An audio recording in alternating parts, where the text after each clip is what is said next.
Hey guys, tonight we step into the hush of the Persian desert. It's just past midnight. The stars hang low like sleepy lanterns and the air is still, save for a single warm breeze that brushes past your cheek, as if the desert is exhaling slowly, trying not to wake itself. The sand shifts a little under your sandals, dry and soft like sifted flour, and off in the distance, there's a shape round, tall, and otherworldly. It's not a dune. It's not a tent. Well, you're not quite sure yet, but it glows faintly in the moonlight like it knows something you don't. This is not a place for the unprepared. You probably wouldn't last long out here, truth be told. You'd overheat before breakfast, sunburn in minutes, and cry over the lack of Wi-Fi. But the people who lived here thousands of years ago, they didn't just survive the heat, they beat it, silently, elegantly, with ice. So, before you get comfortable, take a moment to like the video and subscribe, but only if you genuinely enjoy what I do here. Now, dim the lights, maybe turn on a fan for that soft background hum, and let's ease into tonight's journey together.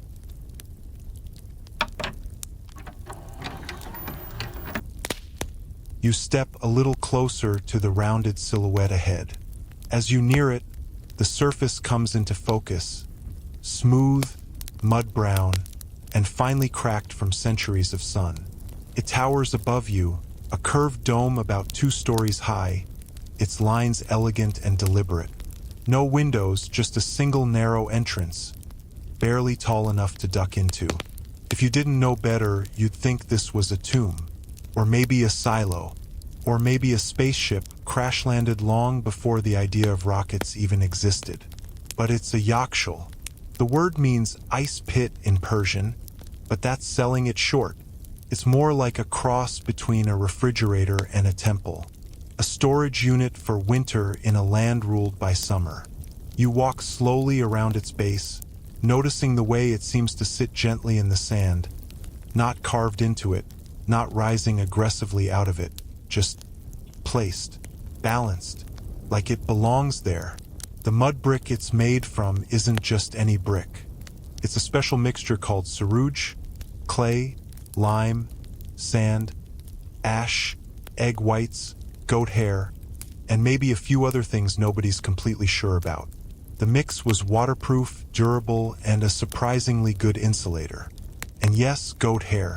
Apparently, it helped bind everything together and resist cracking from the endless heat. Nature's own rebar with a hint of barnyard. Historians still argue whether the main function of the yakshul was just storage or if it also played a role in making ice directly. What's agreed on is that these structures were marvels of engineering, designed to preserve ice through the desert's brutal summers. Months when the sun felt like it was trying to erase your eyebrows. You place your hand on the wall. It's warm from the day, yes, but less than you expected. Like the dome has already begun to exhale, shedding the solar punishment it absorbed since sunrise. You press your ear to the wall. Why? Because you're curious. And you think, for a moment, you hear something inside. A kind of whisper. Maybe it's your own breath, echoing. Maybe it's history, muttering something cold. You crouch down at the entrance. The door is short and you have to duck to pass through it.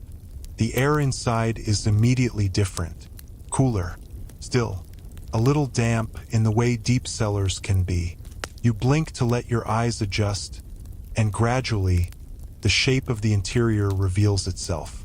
The space is vast, wide at the base and tapering upward like the inside of a cone. The floor dips downward, forming a bowl. A true pit where ice could be packed, stacked, and preserved. And there it is. Not the kind you buy in plastic bags. These are chunks, massive slabs, stacked with care, layered with straw, and glistening faintly. You breathe out and see your breath fog a little.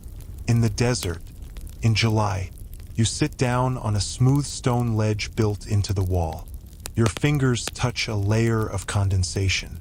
Cold seeps through your bones in the most pleasant way. It's the kind of chill that makes you want to wrap up in something, not out of fear, but for the sheer novelty of it. A quiet hum fills the chamber, not mechanical, but natural. Air moving, temperature shifting. Somewhere high above, a ventilation hole lets out excess heat and keeps airflow constant. The ancient engineers knew what they were doing. And here's the quirky part. In some towns, the yakshals weren't just cold warehouses. They were community centers, places where neighbors gathered to talk, to trade, even to chill. Literally. Some had shaded porches. Some had guardians, assigned roles passed down like family heirlooms. A kid in 525 BCE might grow up knowing one day he'd be the ice keeper of Kerman. You close your eyes and imagine it. The caravan arriving from the mountains, camels burdened with snow wrapped in straw, the villagers lining up for ice, a woman ladling out rosewater and saffron into a chilled bowl, a child laughing as the first bite of sharbat hits her tongue. And just outside, the sun rages on, as if offended.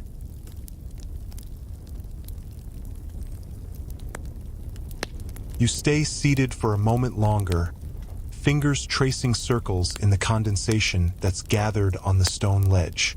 The air inside the yakshal is doing something strange. It's not just cool, it's layered. The closer to the pit, the sharper the chill. Above, the air is dry and still, but down near the floor it's almost biting, like a polite version of winter, tucked into a clay womb. But how does this structure, made of mud, straw, and no modern materials, manage to keep ice solid for months on end? You rise slowly and step back outside. The desert air immediately hugs your skin like a warm towel.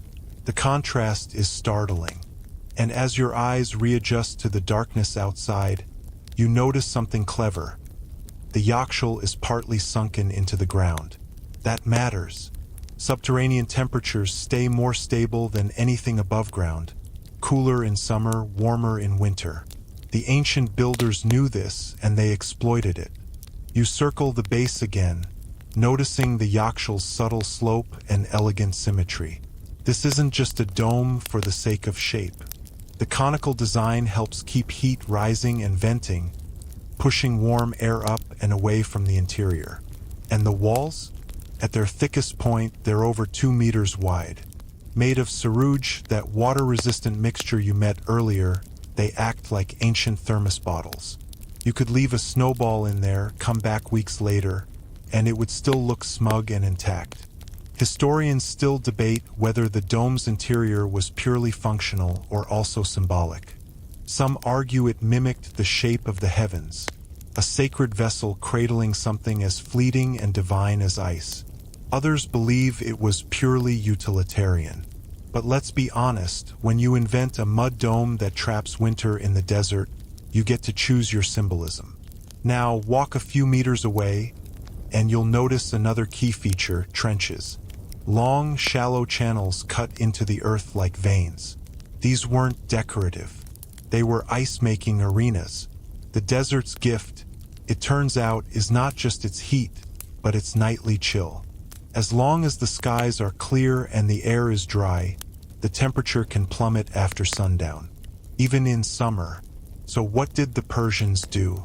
They took water, poured it into the trenches overnight, and let nature take care of the rest. The shallow design allowed water to freeze more efficiently, exposing a large surface area to the crisp desert air. Some trenches even had walls on the west side, casting shade through the hottest parts of the day and creating a microclimate perfect for coaxing out frost. You imagine a group of workers in long tunics, walking in slow rhythm, gently pouring water into the troughs. They move by torchlight, their voices low, careful not to disturb the surface. By morning, a thin sheet of ice has formed. They break it carefully, lift it with wooden paddles, and stack it into the yakshal. Rinse, repeat, and here's the delightfully strange part. They sometimes added salt to the mix, not to flavor the ice, but to enhance the freezing process. Salt lowers the freezing point of water, but under certain conditions, it also helps extract heat more quickly. It's a bit counterintuitive. You're in a desert making ice by adding salt. Science is weird. Ancient science is weirder. You squat beside one of these trenches and run your hand along the stone. It's smooth, almost polished from centuries of freezing and thawing. A fine layer of dust clings to the edges, but the stone remembers. It always does. Every winter's first freeze. Every child's first taste of something cold. Every wedding, feast, or religious ceremony that required a bowl of chilled sharbat. And there's a joke here if you listen for it. The idea that the sun, so unforgiving, so smug, gets tricked every night. That these quiet engineers, with their goats and buckets and salt, found a way to turn sunlight's leftovers into frozen treasure. Step back a little farther and look at the whole system. The trenches, the dome, the airflow, all aligned with obsessive precision. Every angle deliberate, every elevation calculated. And remember, they didn't have blueprints. No AutoCAD, no thermal imaging. Just instinct, trial and error, and a deep understanding of their brutal, beautiful environment. Quirky fact: some early accounts mention chanting during the freezing process. Not for science necessarily, but as ritual. A way to bless the water, to ward off evil spirits, or maybe just to keep warm.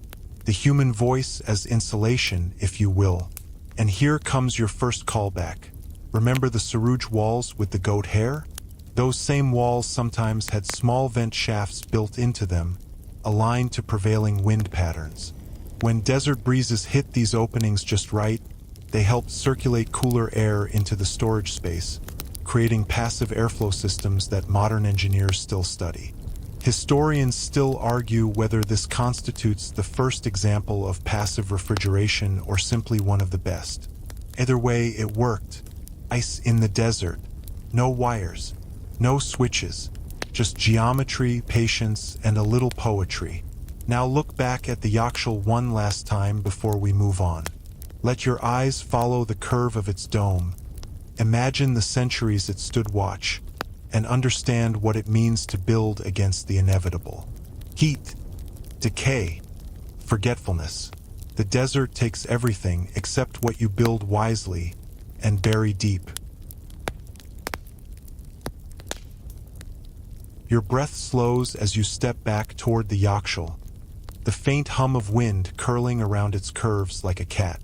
There's something else happening here, something a little wild.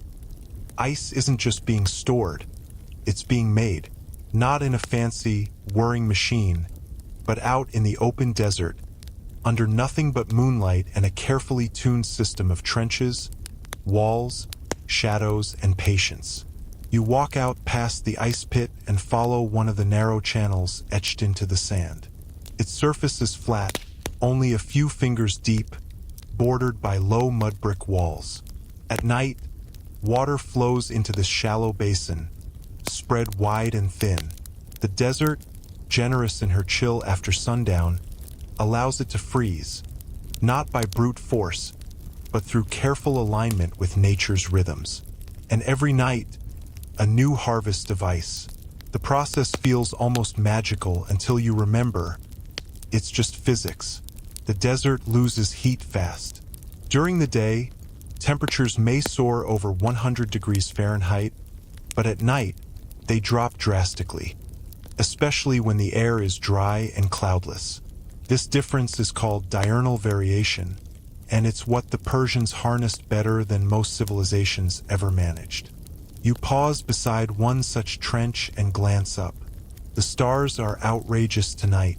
No city glow here, just velvet black pierced by 1,000 pinpricks of fire. It's the perfect freezing lab. No moisture to mess with the process. No heat trapped by clouds. Just open sky and eager water. Now you crouch, imagining the night crew. Men in wool cloaks and loose linen robes, carrying leather pails filled with water. They walk in silence or speak softly, moving in rhythm with the flow of the trench. Someone's job is to watch the temperature. Someone else makes sure the water isn't disturbed by a rogue breeze. Every step is precise. It has to be. A stray footprint could ruin an entire freeze. Historians still argue whether this method originated with the Persians, or whether they borrowed and refined it from older Mesopotamian or Indian techniques. What we do know, no one scaled it like Persia did. Dozens of towns had yakshals. Entire trade routes depended on the cool they offered. A quirky footnote: in particularly ambitious setups, water would be frozen on rooftops. That's right, ice farming on top of buildings. Flat roofs were used as nighttime freeze pans, collecting frost while the city slept. In the morning, the sheets of ice would be cracked, gathered, and sent to storage. You can imagine someone waking up grumpy because a pigeon stomped across their rooftop batch. Walk a little farther out now to a deeper trough, a wide trench shaped almost like a shallow amphitheater. This one is framed by angled walls on the west side. Why? Because those walls cast longer shadows in the afternoon, cooling the trench earlier in the day and keeping it shaded into the night. Shadow in the desert is as valuable as gold. Maybe more. The shape matters too. These trenches weren't random. They were aligned according to sun angles, airflow patterns, and temperature gradients. Even the color of the stone was sometimes chosen carefully. Lighter colors reflect more heat. Darker stones absorb it. Everything was deliberate. Everything whispered science centuries before the word existed.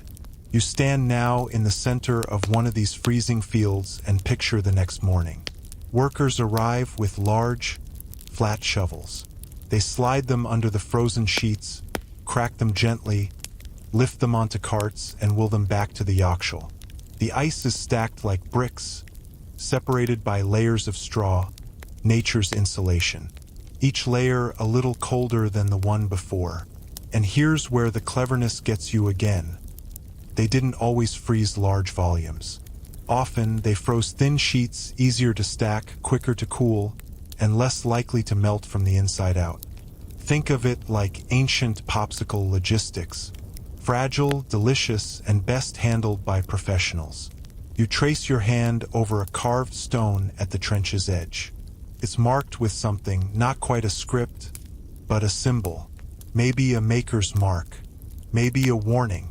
Maybe someone just got bored during night duty. But whatever it is, it reminds you that this was human work.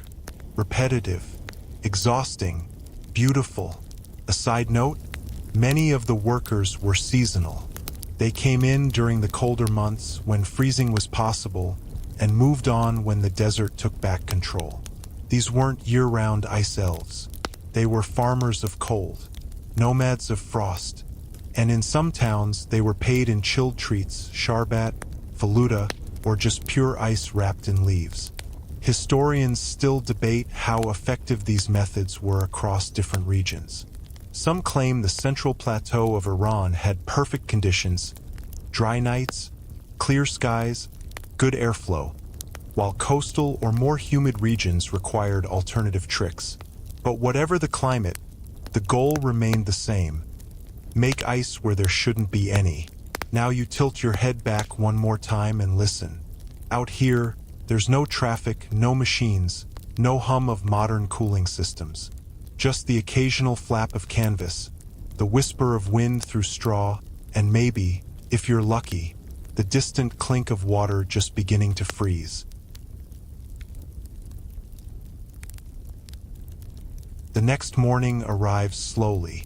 The desert sun doesn't burst onto the scene. It creeps in, inch by golden inch, like someone lifting the lid of a too-bright box. You squint against the rising glare and step back into the shade of the yakshal, where the chill still lingers in the air like a secret not yet forgotten. The ice in the trenches has done its job. Thin sheets sparkle under the fading dawn chill, their surfaces glassy and perfect. A team of workers arrives, dressed in loose wool cloaks, turbans already damp with early sweat. They carry wide wooden blades, baskets of straw, and a patience that feels rehearsed. They start the process almost like dancers. One bends and slides his blade beneath the frozen surface, gently lifting a curved panel of ice. Another spreads straw on a waiting cart. The ice is set down, wrapped like a gift, and layered with care. Then it's wheeled, slowly, steadily, toward the storage dome. Again and again, ice in, ice out, sun up, effort down. But what makes this work at all? How does ice not immediately give up in the face of 100 degrees Fahrenheit afternoons? You lean against the outer wall of the yachtshell and let your fingers follow its slope. That angle isn't just aesthetic, it's thermal genius. The conical shape creates a convection pattern.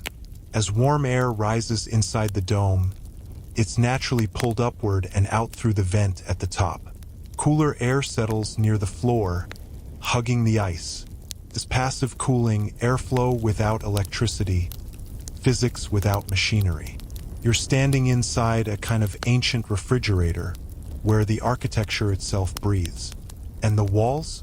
That sarouge we keep coming back to, that mix of lime, clay, sand, ash, and goat hair, isn't just strong.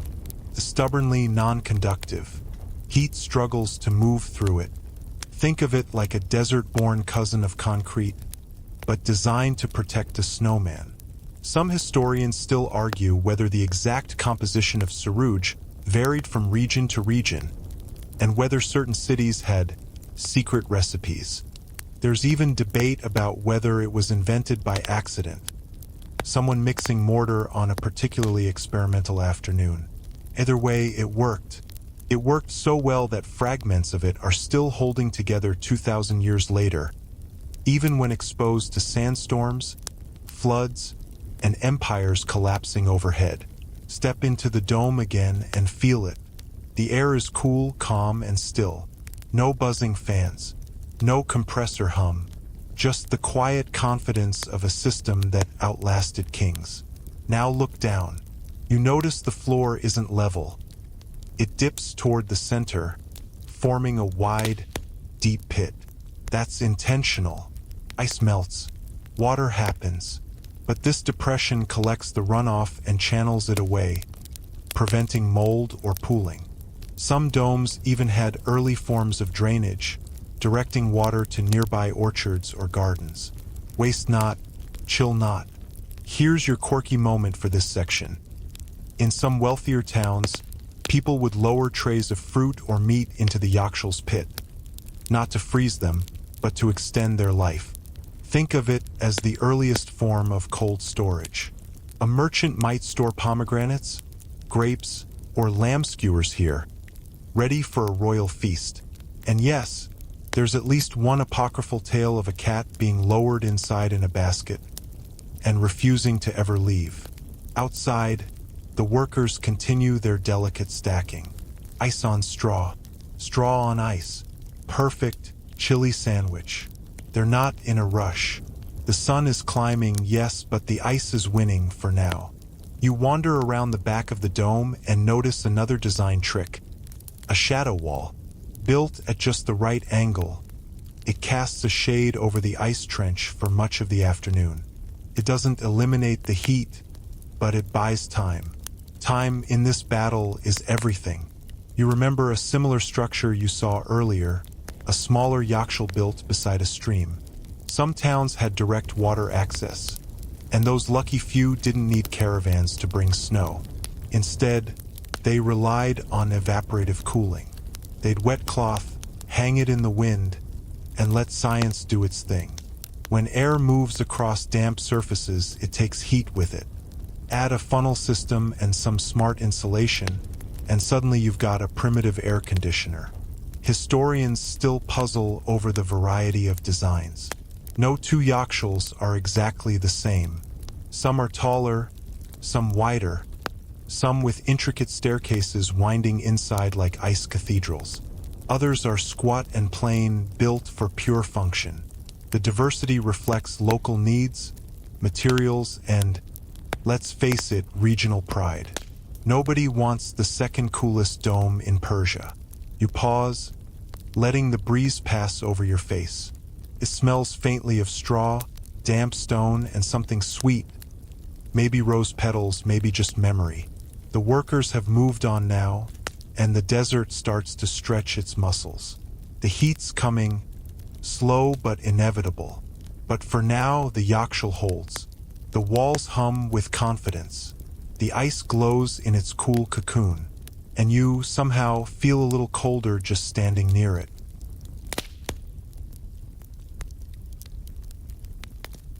The yakshal hums behind you now like a dormant animal, belly full of snow and straw, safe from the sun's creeping fingers. But not all ice came from shallow trenches or rooftop frost farms.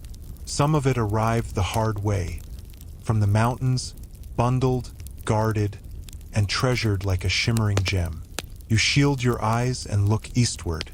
If you could see far enough, you'd find the slopes of Mount Damavand, Iran's tallest peak, a snow-draped giant even in summer. And centuries ago, it wasn't just a mountain. It was a source of cold, of status, of an entire seasonal economy. Now imagine yourself on that mountain, just for a moment.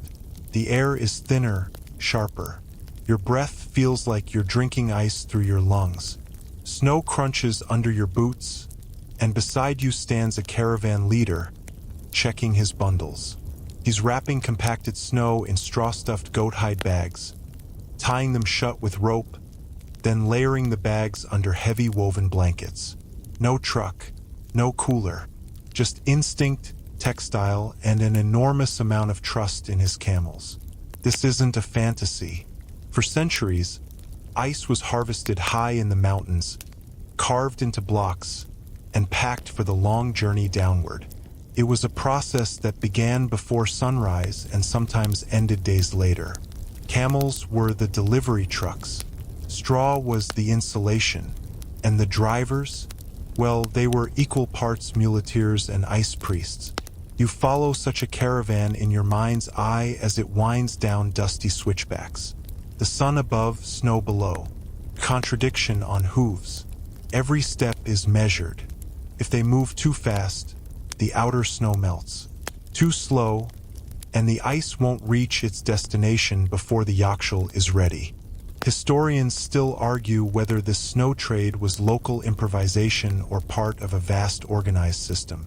Some believe certain mountain communities operated like seasonal businesses, supplying entire towns with blocks of ice on consignment.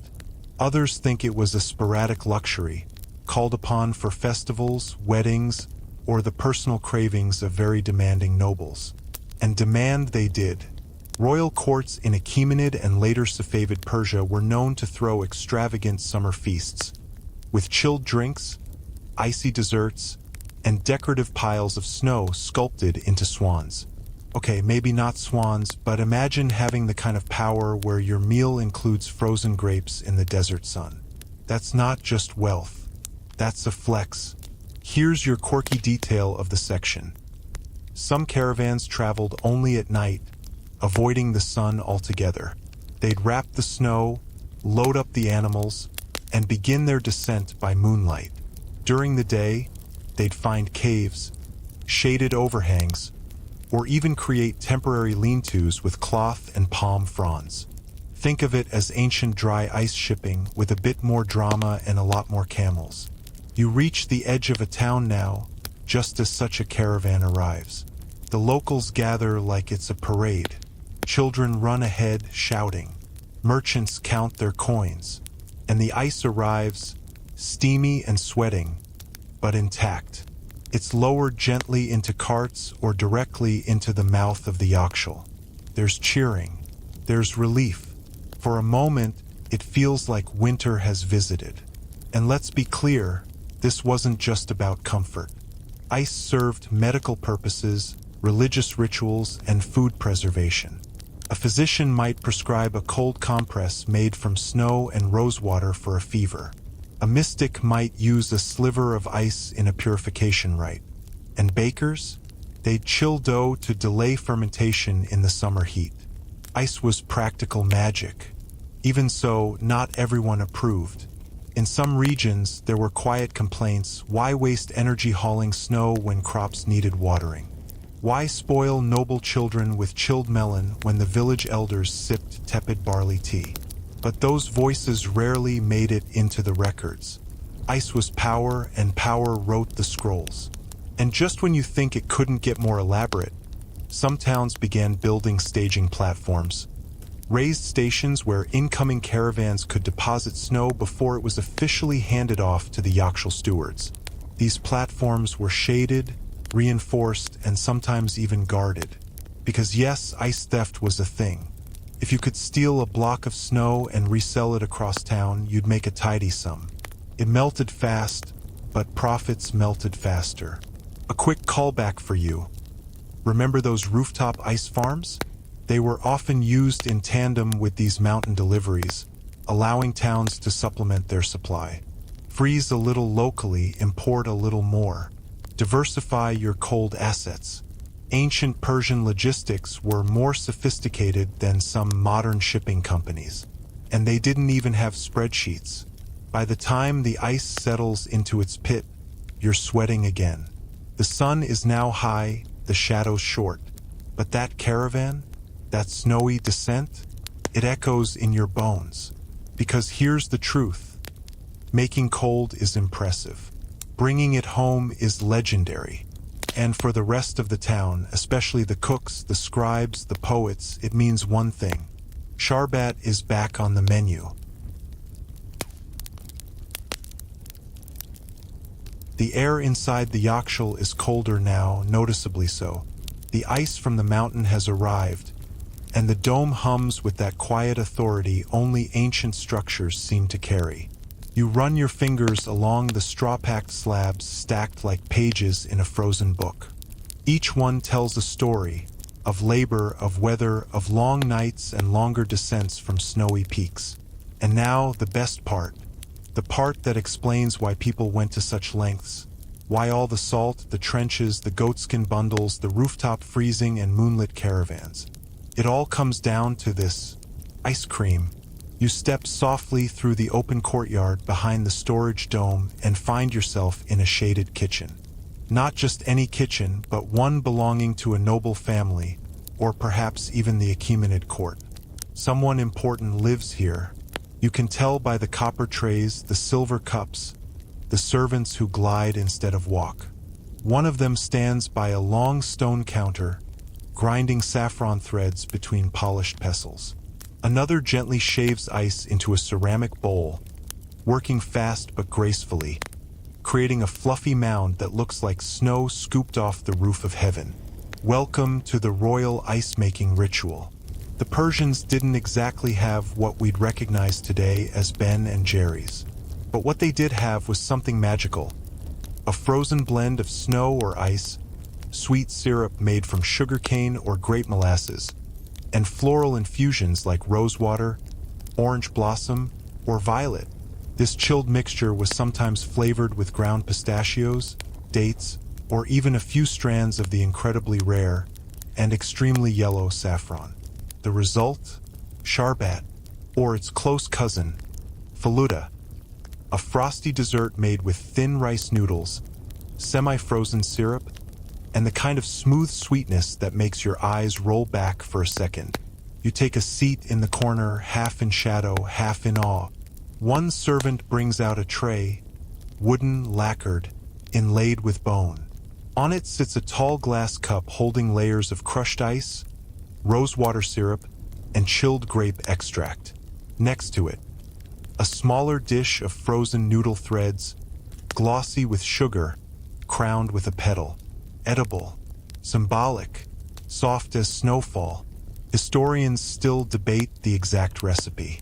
Was it more of a slush, a sorbet, a proto-popsicle? Some argue sharbat was stirred as it melted, sipped slowly, dreamily. Others say it was meant to be eaten quickly before the sun could ruin it. But no one doubts it was beloved. Royal records mention it. Poets praised it. Even military officers requested it as a post-campaign reward. "Give me my sharbat and silence," one commander supposedly declared, before collapsing in a puddle of glory and pomegranate seeds. Now for a quirky moment. Rumor has it that Cyrus the Great was so obsessed with icy desserts that he sent snow runners into the mountains weekly, accompanied by poets, so he could eat his treats while being serenaded by couplets. Whether that's true or just a delightful exaggeration, the mental image is hard to resist. You, reclining on a shaded terrace, sherbet melting into syrup, while someone recites love poems to you. Peak empire behavior. Back in the kitchen, you notice a bowl of GUH, a kind of early sticky sweet made from boiled-down grape must. A cook mixes it into a small batch of snow, folds in a few candied rose petals, and stirs with a spoon carved from ivory. Even today, the smell of it lingers like a ghost of celebration. Outside, a musician plays something soft on a surna, a kind of reed instrument, mellow and looping. Music and dessert, heat and cold. The court knows how to host a summer afternoon. And not just in Persia. Other ancient cultures had frozen sweets, China, India, Rome. But Persia refined the experience. They made it an art, a ritual, and some say a philosophy. Cold, in a hot world, becomes a symbol of control. You can't stop the sun, but you can outweed it. You can't erase summer, but you can taste winter in a spoonful of rose ice. You glance around the courtyard. The guests are mostly nobles, but a few scribes sit at the edges, quietly noting recipes, temperatures, methods. These aren't just cooks. They're record keepers, innovators, some of the earliest food scientists. One even dips a copper rod into the snow to measure its consistency, then mutters something about thicker this year, less brittle. He's logging data in the 5th century BCE, because even then, consistency mattered. Historians still wonder how standardized these desserts were. Did every region make faluda the same way? Was rosewater always the base? Or did local herbs and fruits influence the flavor? Some believe even the shape of the serving dish could indicate your social rank. Shallow saucers for commoners. Tall, fluted goblets for royalty. Food, like everything else, had its hierarchy. As you finish your imaginary bowl, and yes, you're tempted to ask for seconds, a servant approaches with a small cloth. He wraps the empty dish, nods respectfully, and disappears. No waste, no mess. The ritual ends as quietly as it began, and you're left with that lingering coolness on your tongue, that fleeting sweetness, that feeling that maybe, just maybe, beating the desert isn't about conquering it. Maybe it's about moments like this, sitting still, eating ice, and letting a flower melt in your mouth. The taste of rose still tingles faintly on your tongue as you walk back out into the light. The courtyard has quieted. The surna has faded into memory, and even the birds seem to chirp more slowly under the rising sun. You're not ready to leave the chill just yet, so you follow a narrow corridor cut through clay walls, past a storage room, and into the base of another architectural marvel, the wind catcher. These towers rise like spines above the rooftops of Persian towns. Tall, elegant, and purposeful. You crane your neck to take it in. The wind catcher, or badger, is a vertical shaft open at the top and channeled downward with a series of flaps, partitions, and angled walls. From the outside, it looks almost like a chimney in reverse. But instead of carrying smoke up, it brings cool air down. And standing beneath it, you feel the effect instantly. A soft stream of air brushes past your cheeks. Not icy, but undeniably cool, desert cool, the kind that feels earned. You place your palm near one of the side vents. There's no fan, no draft, just a slow-moving breeze directed by design alone. The badger catches the prevailing winds and guides them downward into the heart of the building, or, in this case, directly into the storage area of the yakshal. This is air conditioning before wires, before refrigerants, before remote controls. The trick lies in pressure differentials, convection currents, and heat rising. And the Persians had it all mapped out centuries ago. Historians still argue whether these wind catchers were first developed in Yazd or if they migrated from even older Babylonian cooling methods. But Persia took the concept and refined it. Some buildings featured multi-directional badgers, each aligned to a different compass point, ensuring airflow no matter which way the breeze blew. Now step inside one. Not just beneath it, but within it. The shaft narrows as you ascend a short flight of clay stairs, and soon you're in a hollow channel lined with polished mud brick, smooth as sandstone. Light trickles in from above. The air is denser here, cooler, and when a gust catches, it howls softly, almost like someone whispering a forgotten verse. Here's your quirky note. Some towns gave their wind catchers names, like Little North or Tall Voice. Children dared each other to shout into them and listen to their echoes warp. During weddings, guests would drop rose petals into the shaft, letting the wind carry perfume through the house like a blessing. You lean against one wall and watch the air work.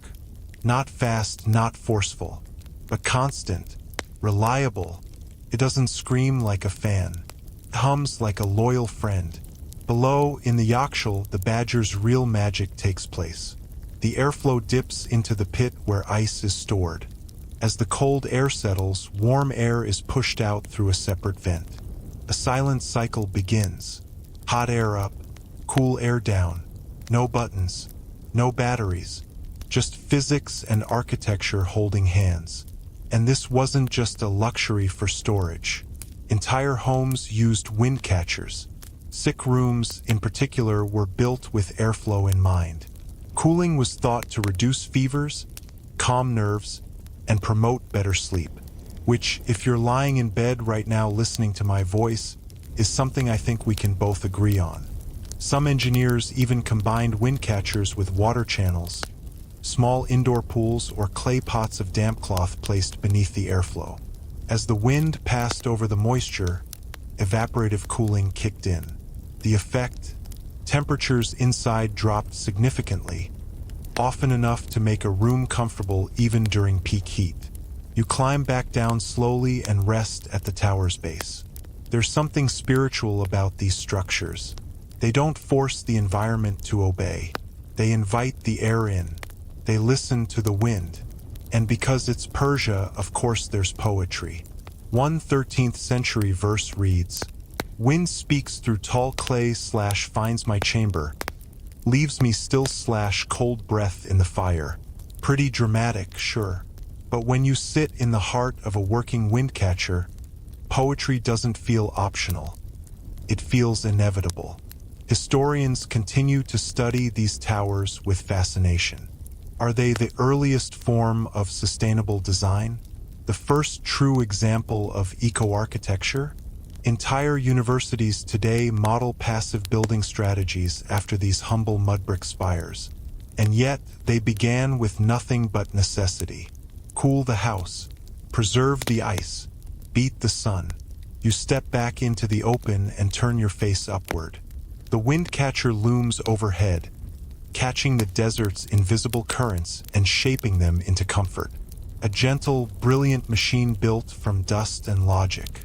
And now you understand why it still stands. You leave the wind catcher behind with a kind of reverence, like you've just walked out of a place that knows how to breathe better than you do.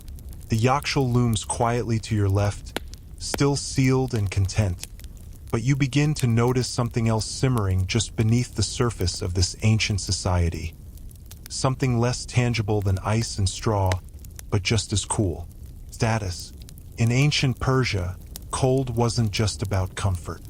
It was a symbol, a message, and sometimes a weapon. If you had access to ice in the summer, it meant you had power, not just over nature, but over other people. You stroll through the outer courtyard of a city like Yazd or Kerman, and it becomes clearer with every step. The merchant selling chilled grape sharbat from a tall clay urn? He's drawing a crowd. Not just because the drink is refreshing, but because he has ice. His stall has a slatted shade canopy, a painted sign, and a small breeze that passes through soaked reed mats. Another clever nod to evaporative cooling. You stop by the stall and watch him ladle crushed snow into a cup. The customers sip slowly, almost ceremonially. They nod, whisper compliments, maybe even glance around to see who's watching them drink. And that's the game. Ice isn't just a treat, it's a performance. Step into the city's central square, and the display gets bolder. Wealthy families keep servants near their shaded courtyards, offering frozen treats to guests. Children run by with snowballs wrapped in cloth, squealing with glee. And up on a high balcony, a nobleman watches it all, sipping from a golden goblet that drips condensation onto the marble below. This isn't subtle. It's Persian pageantry, and it's been that way for centuries. Historians still argue how widespread this kind of ice access really was. Some believe it remained an elite privilege, reserved for the nobility and wealthy merchants. Others think it trickled down more than we assume, with communal yakshals serving neighborhood needs in smaller portions. But one thing's clear: owning the cold meant owning the moment. And owning it came with its own cast of characters. Meet the ice merchant, sometimes called the keeper of the chill in more poetic texts. He's not just a guy with a cart. He's an intermediary between the mountain and the mouth. He buys ice in bulk, stores it in a private pit, if he's rich enough, and distributes it throughout the city at a price. Some days it's for weddings, others for the sick, but always for someone willing to pay. You watch one such merchant haggle with a customer in the bazaar. The merchant is tan, thin, with a goatee that twitches when he's calculating weight. He speaks softly but moves like he's already 2 steps ahead. He stores his ice not just in straw, but in charcoal-lined crates, helping absorb heat and prolong shelf life. A clever trick passed down from who knows where. Nearby, a local scholar leans against a column and murmurs a proverb to himself: "Those who hold the cold, hold the crown." A bit dramatic, maybe, but not entirely wrong. You wander toward the edge of the city where smaller homes cluster, lower and humbler. Here, access to ice is rarer, but not absent. Children gather around a shared pot, taking turns with a single block of melting snow, rubbing it on their necks or dipping fingers in to flick droplets onto their faces. It's not luxury, it's communal joy. And here's your quirky bit. In some villages, ice was used as a form of currency, not for buying bread or cloth, but for favors. A bride's dowry might include a certain number of ice nights. A merchant might loan a sliver of snow to a friend on the promise of repayment in apricots when summer passed. Ice created social contracts, all built on something designed to disappear. As you sit on a shaded stoop, listening to the low rhythm of conversation, you notice something. No one hoards. Ice is shared even in small amounts. And maybe that's the real power, not just in having it, but in knowing when and how to give it away. Historians still debate whether yakshals were public utilities or privately controlled. The truth may be a mix. Some towns appointed official ice stewards. Others let wealthy families dominate access. But everywhere, cold became part of the social fabric. You look back toward the dome in the distance. The sun has risen higher now, painting long shadows and bright lines across the sand. The city buzzes softly, alive with heat and intention. But tucked within its walls is a system so elegant, so simple, so wildly human, that it turns water into prestige. And so, in ancient Persia, chilling out wasn't just a mood. It was a message. You follow a narrow alley that coils behind the bazaar, shaded by draped linens and punctuated by the aroma of rose, mint, and something else. something cooler, a scent like sugared wind. You're not sure where it leads, but your feet seem to know, and soon you arrive at a small courtyard kitchen tucked behind a garden of pomegranate trees and climbing jasmine. Inside, a cook stands over a wide stone basin, hands white with rice flour, apron dusted with syrup stains. On a nearby tray, tiny bundles of thin, translucent noodles curled like sleeping vines. He looks up, nods once, then gestures to the bowl beside him. Inside, slivers of ice are melting slowly into a syrup that glows the pink of sunrise. This, you realize, is faluda, Persia's frosty miracle made from rice noodles and chilled syrup. A dessert that whispers, not shouts. A texture that resists the tongue just enough to surprise you. Sweet but not cloying. Cold but not harsh. Soft but with a bite. You watch him toss a few threads into the syrup and stir gently, the way you might stir a dream. Faluda is one of the oldest recorded frozen desserts still eaten today. Historians place its origins in Shiraz, where rosewater ran in fountains and poets wandered around muttering about the moon. The dish was made with starch noodles, frozen or nearly frozen syrup, and often topped with lime juice, ground pistachios, or sour cherry syrup depending on what the cook had on hand, or what the guest could afford. You sit beneath the shade of a fig tree while the cook prepares a portion for you, layering the noodles like silk threads, spooning over the syrup with an almost reverent focus. A few flakes of ice dance on top. A single mint leaf. The bowl is handed over like an offering. You take a bite, and the world slows down. The syrup is sweet but not simple. Tastes like something that once bloomed. The noodles don't dissolve. They linger, offering texture like snowflakes stretched into thread. Your teeth resist, then surrender. There's a quiet tension in the cold, refreshing, bracing, almost philosophical. Here's your quirky detail. Some 18th century cookbooks suggest that faluda was an appropriate dish for conversation with the dead, not because of any morbid symbolism, but because of its stillness, the cool, the pause. It was served at funerals as a dish of grace, designed to quiet the spirit and settle the air. And yet, it was also eaten at weddings, celebrations, and banquets. Its dual purpose speaks to its versatility. It could be solemn or joyful, light or decadent, all depending on the setting and the syrup. Historians still argue about the exact method of freezing. Did they churn it by hand using ceramic tubs surrounded by ice?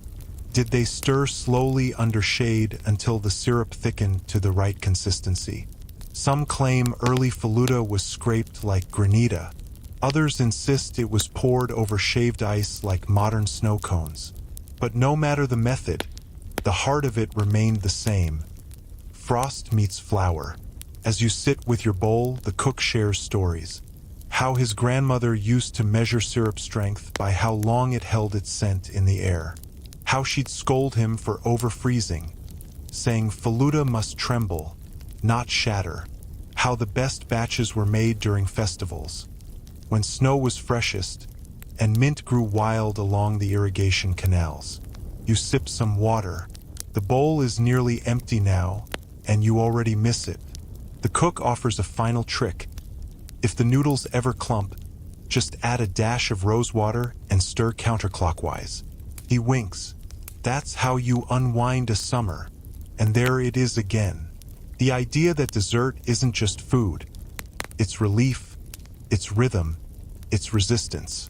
In the face of sand and heat, war and taxes, the Persians made something delicate, complicated, and wholly unnecessary, and then made it essential.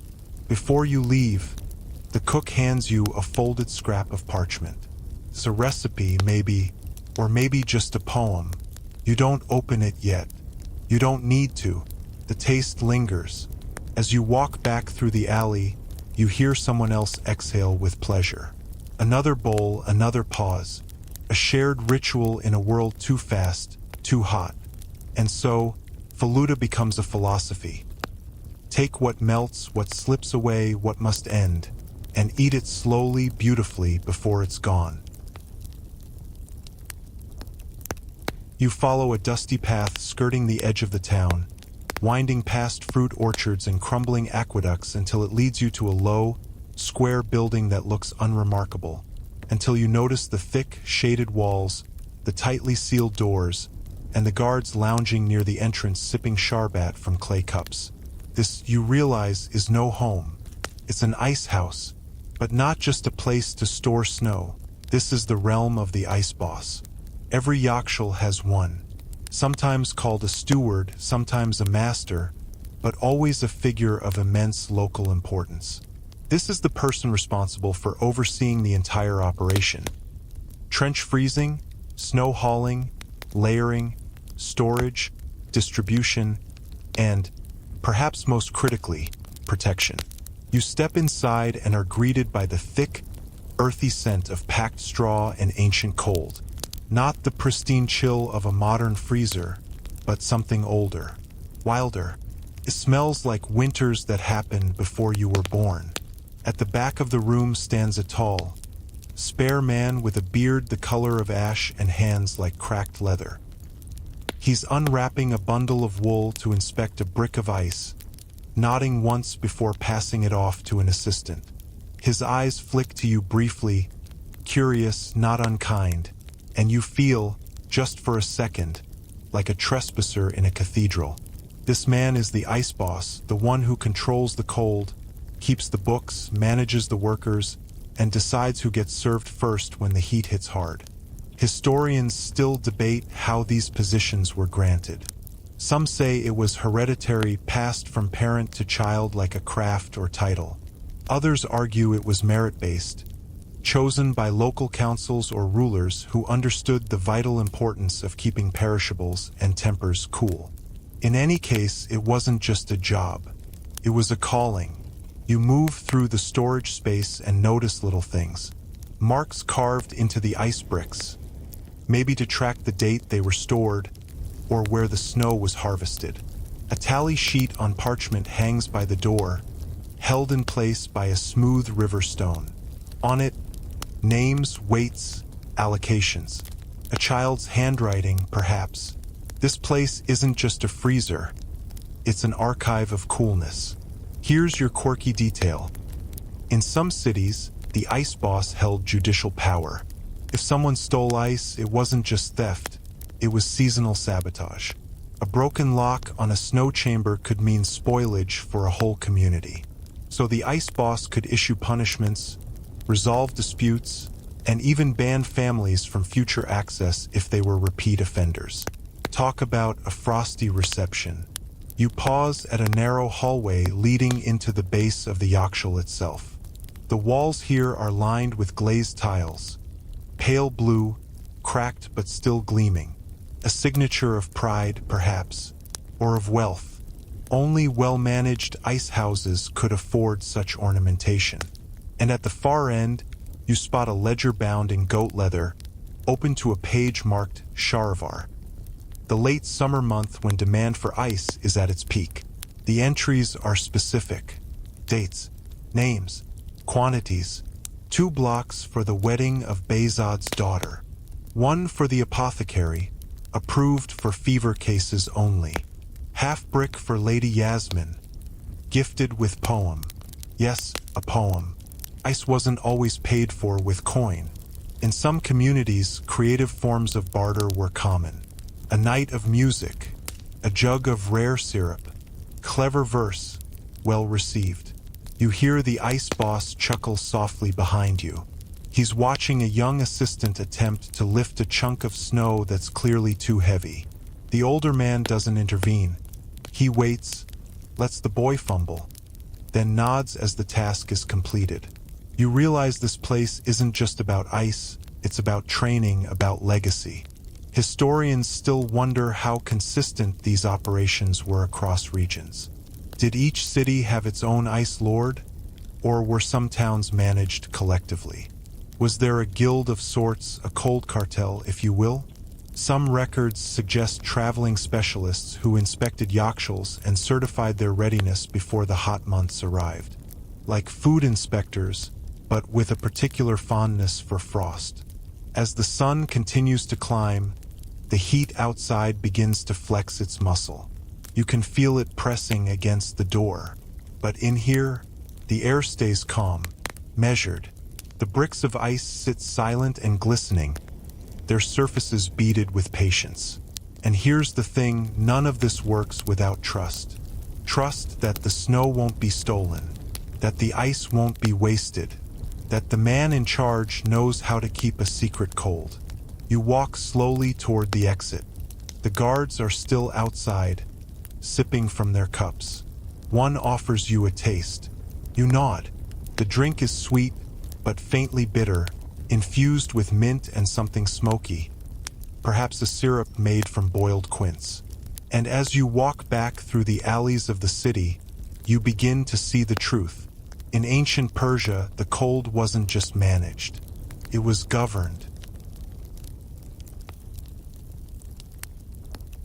You wander back through the sun-bleached streets, your steps a little slower now, not from fatigue but from the weight of understanding. There's a system behind the silence, a logic beneath the layers of straw and stone. The yakshuls aren't just marvels of ancient engineering, they're nodes in a vast, delicate philosophy of balance. But not everyone agreed on that philosophy. You find yourself in a quieter quarter of town, where the walls are less polished, and the gardens give way to courtyards filled with books, ink pots, and slow-talking men with contemplative beards. This is where the thinkers gather, the scribes, the mystics, the skeptics, and it's here that you begin to hear the whispers of disagreement. Too much cold spoils the blood. One scholar mutters, not to you, but to the wall. It dampens the spirit, softens the bones. You listen, pretending to study the mosaic on the ground. Around you, a casual debate unfolds like the breeze. Some say ice is a gift from nature. Others call it a trick, an illusion. And still others believe it shouldn't be meddled with at all. Historians still argue whether these objections were based in medicine, spirituality, or just a disdain for the growing power of the ice trade. After all, when something as basic as cold becomes a commodity, it's bound to raise questions. One cleric insists that snow should be left to the peaks where it belongs. Another says that rosewater, when chilled, loses its spiritual essence. You cool the flower, he warns, and forget its fire. But just as quickly, a student counters him. Isn't the ability to hold snow in summer a sign of divine favor? You sit in the shade and sip quietly from a cup offered by an older man whose eyes are cloudy with age but sharp with insight. They argued back then too, he says. Even the Sufis. Some saw the chill as a metaphor for the ego, something that must melt. Others believed cold was the doorway to clarity. Quirky detail: one 11th century poet wrote an entire ode to melted ice, claiming that its transformation from solid to liquid mirrored the journey of the soul.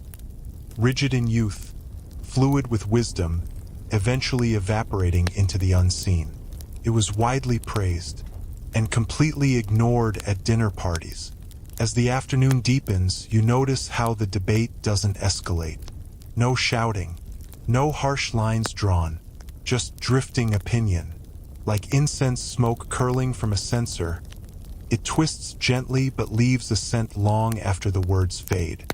And amid this soft clash of perspectives, you begin to realize something else. Ice was never just ice. It was medicine to some, danger to others, a political tool, a romantic flourish, a symbol of mortality. And while you're here sipping something cool in the middle of a sun-drenched square, you start to see why. Remember the wind catchers, the trenches, the snow caravans? All of that effort, the hundreds of hands, the night shifts, the risk and ritual, just to change the temperature of a single bite. That's the power of meaning. You shift your gaze to a nearby scroll left open on a table. The ink is fading, but you can make out a passage. The fire feeds the body, but the frost feeds the will. Perhaps it's metaphor. Perhaps it's literal. Perhaps both. And in a way, this quiet war of opinions, whether ice was holy or hollow, healthy or hazardous, only proves its value. If it meant nothing, no one would argue about it. No one would write poems. No one would whisper warnings. Historians still debate whether such dialogues were common or only echoed in rare texts.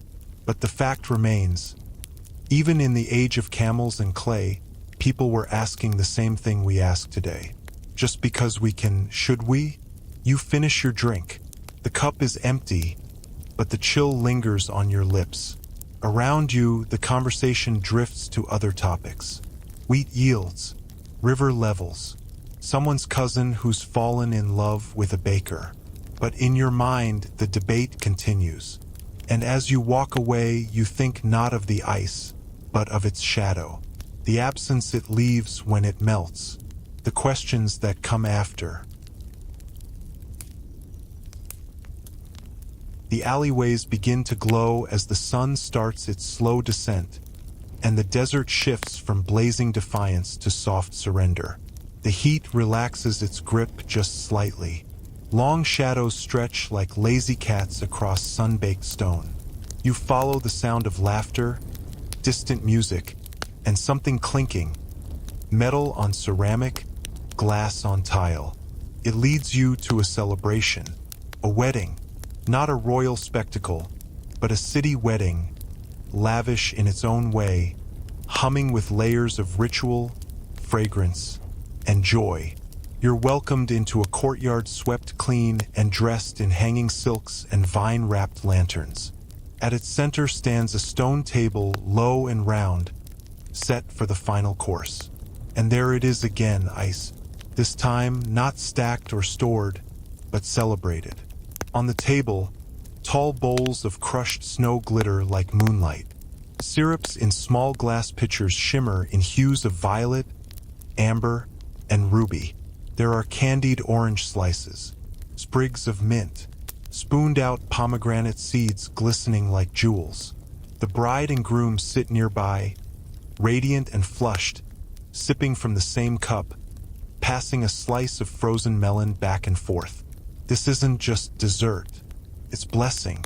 You take a seat among the guests, beneath a canopy strung with beads that catch the fading light. A child runs by, laughing, his face sticky with syrup and success. A woman beside you places a bowl of faluda in your hands and offers a simple nod, as if to say, this is how you finish a day like this. The groom's uncle stands up and recites a poem about snowflakes and promises. He compares love to ice, not because it's cold, but because it requires care, patience, and shelter from the sun. Everyone laughs, but you can tell they believe it. Historians still explore the role of ice in Persian ceremonies. Some believe it was reserved only for the wealthy, that poor families made do with cool water and shade.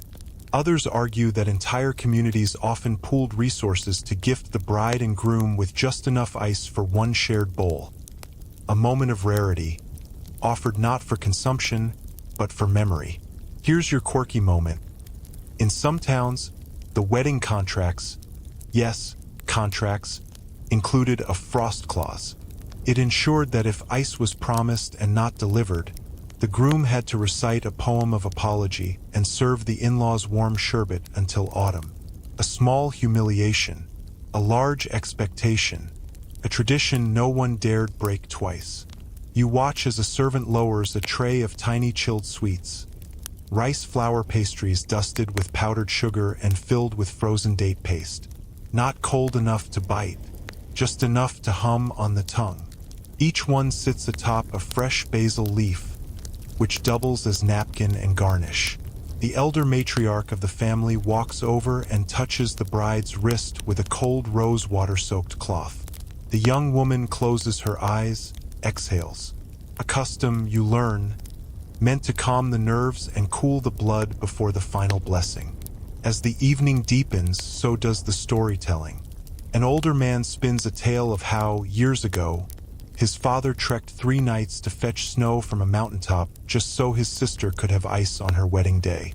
Half of it melted, he says, but we made sherbet with the rest, and we swore it tasted like snow from paradise.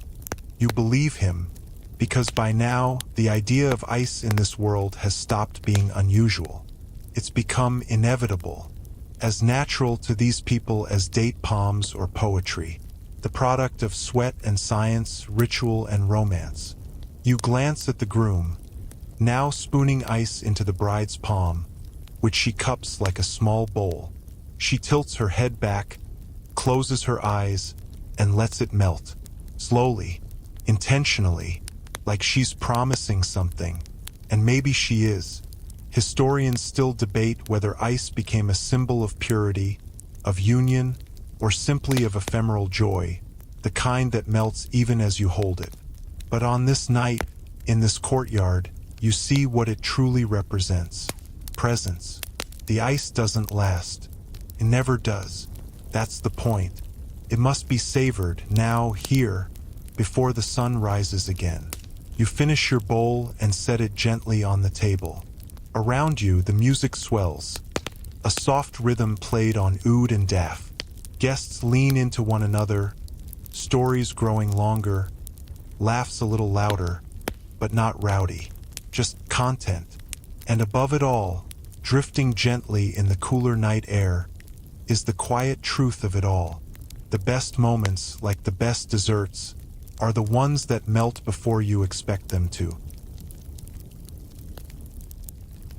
The wedding lingers in your thoughts as you leave the courtyard, the last notes of music still echoing in your ears like distant laughter. You walk the long way back toward the edge of town, where the dome of the Yakshal sits quiet beneath a deepening indigo sky. It looks the same as before, stoic, ancient, but now it feels different, because you know what it holds, and you know what it means.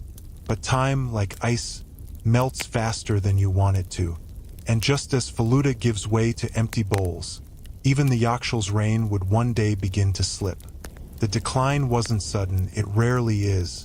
It started with whispers, a new invention here, a foreign tool there, metal boxes that could create cold from fire and coal, machines that didn't need trenches or domes or night skies. They just needed power. You walk past a storage house that now sits half abandoned. One door swings on its hinge, revealing empty clay pits once filled with snow. A sign, faded, broken, still reads cold goods. But no one stops here anymore. The arrival of modern refrigeration began during the late Qajar period and picked up speed in the early 20th century. Colonists and global traders brought electric refrigerators and ice machines, symbols of progress, imported in steel and humming promise. Historians still argue whether this technological shift was embraced or resisted. Some cities eagerly replaced their yakshals, favoring convenience over tradition.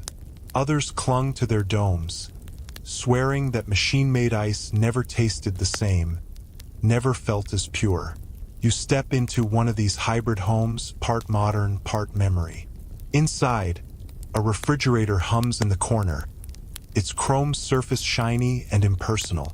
On the opposite wall hangs a portrait of the owner's grandfather, standing proudly beside a block of ice, Yakshal behind him, one hand on the cold, the other on his heart.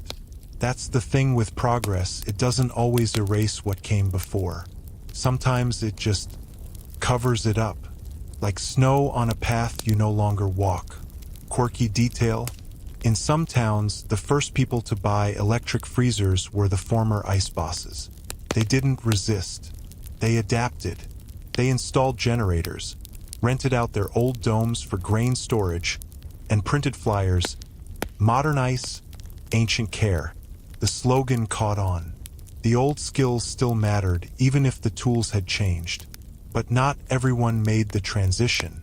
You pass by a collapsed Yakshal wall, its mud brick crumbling, half swallowed by time. A fig tree grows through the side, its roots curling around the memory of cold. Children play nearby, unaware that beneath their feet lies the outline of 1,000 winter nights. You stand at the edge of a dry trench. No water, no salt, no straw, just stone that remembers. You touch it gently and feel the faintest trace of smoothness, a place once polished by frost and purpose. Historians still debate whether the loss of the Yakshal tradition was inevitable or a missed opportunity. Could they have coexisted? Could domes and compressors have shared the work? Maybe, but the world was moving fast. Cities grew louder, nights got shorter, and convenience, as always, whispered more seductively than ceremony. You walk on. In one corner of the city, a young man sells ice cream from a metal cart. He wears earbuds, barely notices you. His freezer hums. The flavors are sweet, bold, neon bright. But there's no ritual, no layers, no straw or stone.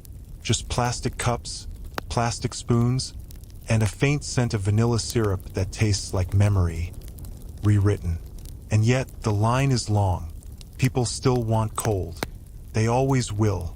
But you can't help wondering, do they know where it came from?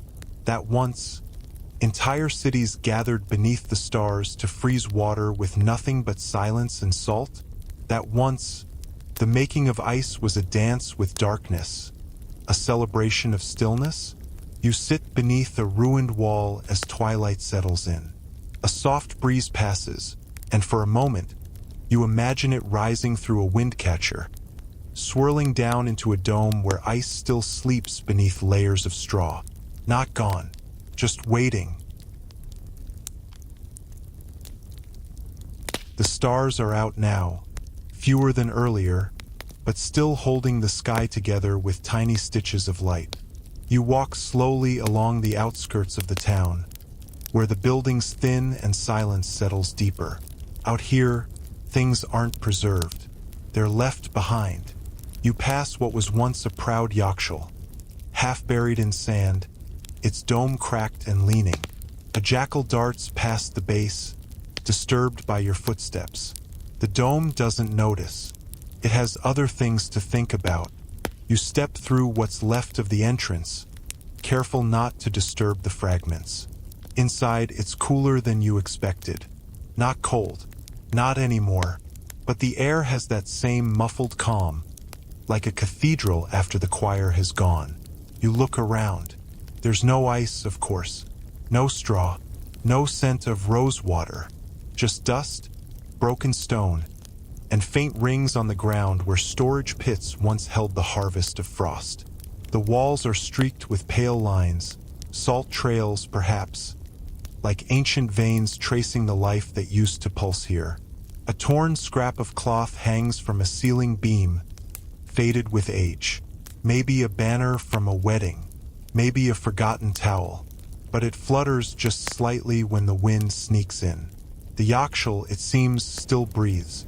Historians still discuss the reasons these domes fell out of use.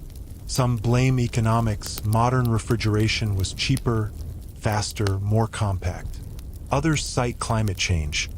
Drier winters, warmer nights, less dependable freeze cycles. A few suggest cultural shifts. Ice became mundane, less special, stripped of the mystique that once made it worth guarding like treasure.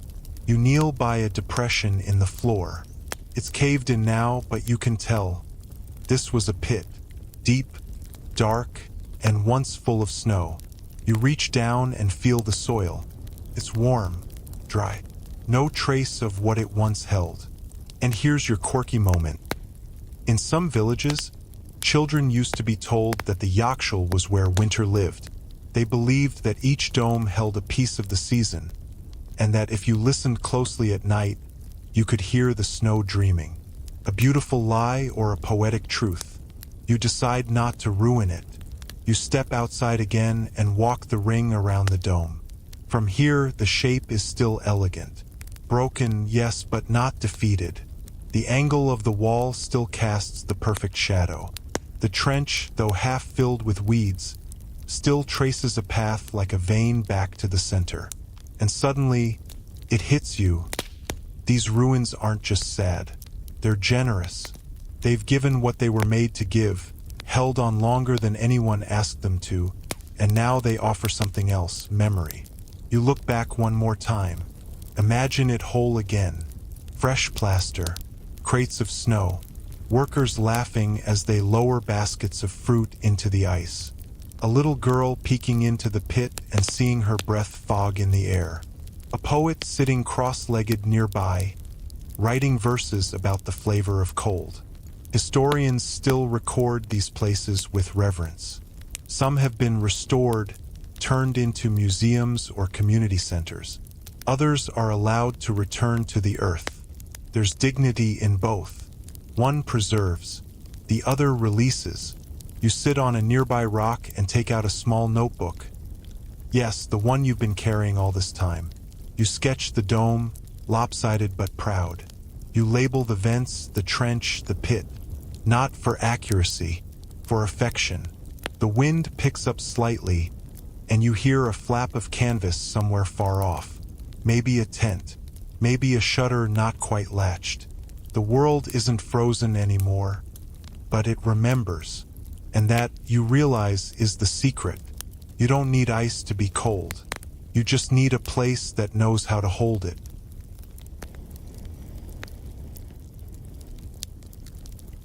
Dawn is close now. You feel it before you see it. An easing in the wind, a faint silver edge to the sky, as if the night itself is stretching after a long, thoughtful nap. You sit quietly on the last stone step of the old Yakshal, watching the desert shift colors. There's one final stop to make. You rise, slow and quiet, and follow a narrow footpath toward the edge of a smaller village nearby. This one is different, modern in parts, yes, but respectful. Here, someone decided that the old dome wouldn't fall, that the past still had something to offer. And so, you arrive at a restored Yakshal. It's freshly plastered, a soft beige against the lightning sky. The lines are crisp, the entrance sturdy. It doesn't pretend to be ancient, but it remembers well. Next to it, a hand-painted wooden sign reads, Cold Wisdom Museum of Persian Cooling. You chuckle softly at the name. Stepping inside, you feel it again, that immediate shift in air. That hush, like entering a room mid-prayer. This Yakshal still works, in part. Not as a freezer, not really, but as a lesson. Inside are diagrams, replicas of ice-storing crates, samples of sarouj mortar, and even old-fashioned faluda bowls stacked neatly on a shelf. But no glass cases here, no alarms, just respect. A small plaque tells the story of the dome, how it served its town for centuries, how it stored not only snow but fruit, medicine, and letters written in lemon juice for secret messages. Yes, turns out the cool was also a cover. A man sits in the corner on a woven mat. He's older, wrapped in a long wool shawl, eyes closed as if meditating. But when you approach, he opens them and smiles. You're here for the cold, he says simply. You nod. He gestures to a bowl beside him. Inside, just a few spoonfuls of snow wrapped in fig leaves. A symbolic offering. He hands it to you, no ceremony. You take it, sit, and taste. It is impossibly still cold, still soft, still kind. And here it is, the final truth. The Persians didn't build yakshals because they feared heat. They built them because they believed in the possibility of relief, of preservation, of care. Historians still explore the elegance of it all. How a culture so rooted in fire, sun, and arid resilience found a way to make ice not just useful, but beautiful, celebratory, sacred. You finish the snow. The man smiles, says nothing, just hums a verse you don't recognize but feel in your ribs. The light brightens. The sky shifts from silver to gold.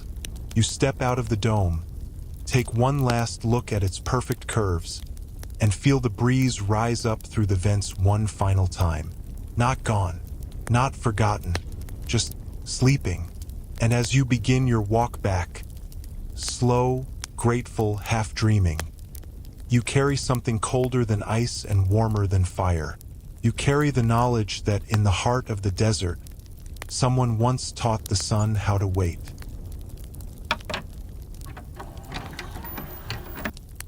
So now you're sitting in your own quiet room, maybe with your eyes closed, maybe still watching the faint glow of a screen. Either way, I want you to take a long breath in. Let it stretch, slow and steady, like the breeze through a clay dome. Hold it, then let it go softly, like ice melting into silence. You've walked through ancient markets, sat beneath wind catchers, tasted snow wrapped in leaves, watched a civilization build beauty out of physics, sweetness out of sweat, and celebration out of cold. You've seen how patience, craftsmanship, and community turned a hostile climate into a canvas. Now picture that dome one last time, still standing, still breathing, still cool beneath the surface of all that heat. Let that image settle in your mind, not with urgency, but with ease. The kind of ease that understands some things take time, and some stories are meant to melt slowly, right where they belong. Your body is heavier now, your thoughts quieter. Even your heartbeat has slowed a little, caught in the rhythm of shadows and soft wind. You don't have to hold anything now, just rest. The cold is taken care of. The sun will rise soon, and you are exactly where you need to be.